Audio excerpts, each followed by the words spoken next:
Assalamualaikum warahmatullahi wabarakatuh. Halo teman-teman, di video kali ini kelompok kami akan melakukan analisis di usaha UMKM Soto Ayam Lamongan di Jalan Darmokali nomor 86. Assalamualaikum warahmatullahi wabarakatuh. Mohon izin Bapak mau mewawancarai tentang usaha UMKM Soto Ayam Lamongan ini. Jadi untuk pertanyaan pertama itu bagaimana alur atau langkah membuat soto dari bahan baku sampai siap jadi? Bakunya bumbu jangkep ya, ada bawang putih, bawang merah, kunyit, kemiri, daun jeruk, serai, semuanya dijadikan satu, di blender atau digiling. Setelah itu ditambahnya ada resep tambahan, biasanya kasih udang atau kandung. Setelah itu kita ambil secukupnya, seperlunya aja untuk berapa ayam. Situ ada ayam kita dijadikan satu, bumbu dimasukkan ke dalam panci ukuran ya secukupnya lah, untuk kita untuk sampai 1 jaman lah, gitu 1 jam. Setelah itu kita diamkan dulu, besoknya kita siap untuk jualan.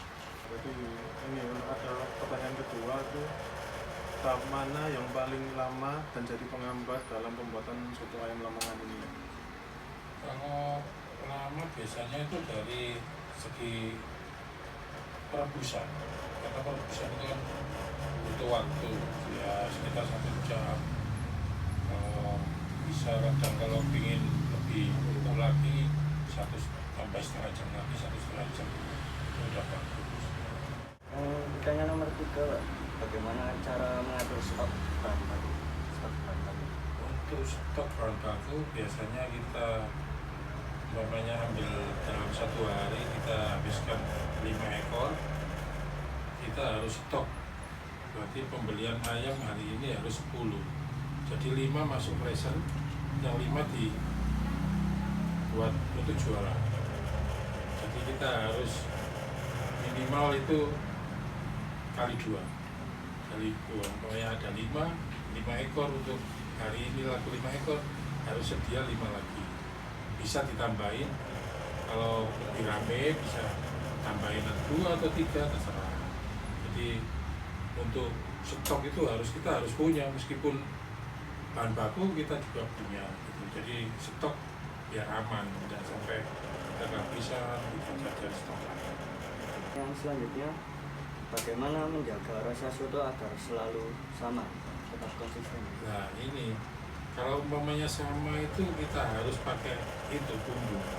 Ya bumbu yang awal tadi kita bikin itu enggak langsung banyak gitu, enggak.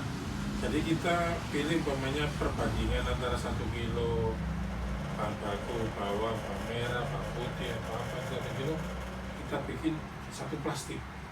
1 kilo umpamanya untuk penggodokan ikan ayamnya 5, itu 1 plastik gitu. Ya itu selamanya kayak gitu. Jadi kita bikin bumbu semua satu dan satu, kita timbang lagi 1 kilo buat berapa ayam gitu. Jadi tetap rasanya tadi tetap sama. Baik Pak, untuk pertanyaan selanjutnya, bagaimana cara promosi dan menarik untuk pelanggan? Untuk promosi dan pelanggan, kita jualan kan udah lama ya, biasanya dari mulut ke mulut. Untuk yang lama-lama sekarang kan udah di media sosial. Sekarang kita tinggal ngeklik, tinggal masuk ke Gojek, GoFood, atau itu kayak ya GoFood itu aja, GoFood atau Shopee Food, itu semua udah bisa kita masukkan. Kita cuma penyajian untuk pengambilan gambar atau apa-apa, nanti kita upload ke media sosial. Kalau umpamanya ada yang lihat, ya insya Allah ada yang terus berlanjut. Terus lebih cepat lagi dari mulut ke mulut, kita harus jaga rasa itu. Gitu. Kalau kita ingin pelanggan kita lebih banyak gitu ya, harus mempertahankan rasa. Selanjutnya, siapa pelanggan tetapnya Pak? Dan bagaimana menjaga hubungan baiknya itu dengan mereka? Ya gini, kalau masalah tetap itu ya banyak sebenarnya. Cuma kalau per satu sih, orang itu kan nggak makan satu kan gitu ya. Kalau kita hari ini makan soto, nggak mungkin 1 minggu kita makan soto. Biasanya cari lagi. Kita hubungan baik sama pelanggan, kita kasih ya sekedar wacana-wacana, ngomong-ngomong masalah lain-lainnya, kita sajikan dengan senyum, gimana, ramah tamah kita. Jadi orang kan seneng nanti, bisa datang lagi.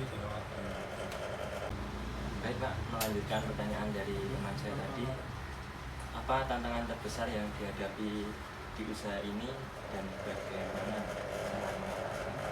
Nah ini kita untuk mengatasi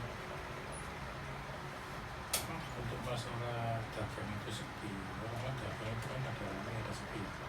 Nah kalau kita sepi biasanya kita pakai promo. Biasanya ada promo, kita buka promo atau dari harga standarnya kita turun berapa. Di samping itu kita bikin konten atau apa gitu. Nah di situ kita bisa merubah. Biasanya sepi, kita bisa ada pemasukan lagi, jadi diturunkan, naik turun masalah harga atau porsinya kita tambahin. Pertanyaan selanjutnya, kira-kira berapa porsi yang harus terjual per hari agar tidak rugi? Kalau yang nggak rugi itu biasanya kita umpamanya 5 ekor ayam, kita harus dapat uang antara 600 sampai 700 ribu. Itu pakai ayam kecil, pakai ayam sotoan. Kalau yang pakai ayam soto yang besar itu lebih besar lagi pendapatannya.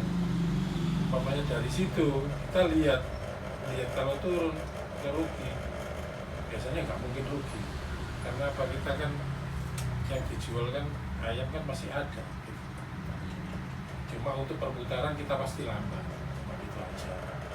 Selanjutnya, apa rencana atau inovasi untuk mengembangkan usaha ke depannya? Kalau ke depannya biasanya kita itu cari penambahan tempat atau penambahan cabang dari sini. Kita kan juga punya cabang. Jadi cabang kita itu ada 3 sebenarnya. Ada di Terminal Bungur AC, ada di Korem itu ada. Jadi pengembangannya ya cuma itu. Jadi kita cari tempat yang strategis untuk kita buka soto lagi gitu. Kita cari karyawan lagi.